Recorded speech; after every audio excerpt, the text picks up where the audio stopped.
यह कहानी एक छोटे से गांव के एक गरीब बच्चे की है जिसका नाम आर्यन था।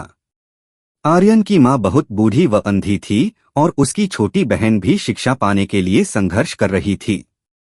आर्यन की जिंदगी गरीबी में बीत रही थी, लेकिन उनके दिल में एक बड़ा सपना था, अपनी मां और बहन को खुश देखना और समाज में एक बड़ा बदलाव लाना।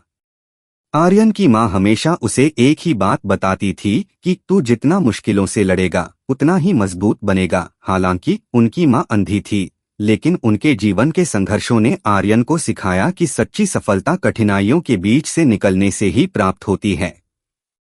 आर्यन ने पढ़ाई में बहुत मेहनत की, कभी भी अपनी गरीबी को अपनी राह का रोड़ा नहीं बनने दिया।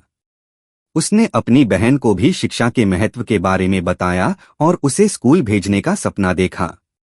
गांव में गरीब होने के बावजूद आर्यन ने जो भी काम किया वो अपनी बहन की शिक्षा के लिए पैसे जुटाने के लिए ही था। समय के साथ आर्यन ने एक बड़ी कंपनी में काम करना शुरू किया और अपनी मेहनत से सफलता की ऊंचाइयों तक पहुंचा। लेकिन उसकी असली पहचान समाज सेवा से ही जुड़ी हुई थी। बाद में उसने अपना एक एनजीओ भी शुरू किया जो गरीब बच्चों को शिक्षा देने, उनके लिए बेहतर स्वास्थ्य सेवाएं और रहने के लिए उचित जगह प्रदान करता था। बाद में उसने उसकी मां और बहन के लिए एक बड़ा घर खरीदा और उनकी जिंदगी को खुशहाल बना दिया। आर्यन ने यह हमेशा याद रखा कि उसकी सफलता केवल उसके बलबूते पर नहीं, बल्कि उन कठिनाइयों और संघर्षों के कारण थी जो उसने बचपन में अपनी मां और बहन के साथ झेले थे। उसकी यह संघर्षशील कहानी आज भी लोगों के दिलों में उम्मीद और प्रेरणा की एक मिसाल बनी हुई है। यह कहानी सचमुच प्रेरणादायक है। आर्यन का संघर्ष, उसकी मेहनत और उसकी इच्छा शक्ति ने न केवल उसकी जिंदगी को बदल दिया, बल्कि समाज में एक बड़ा सकारात्मक बदलाव भी लाया।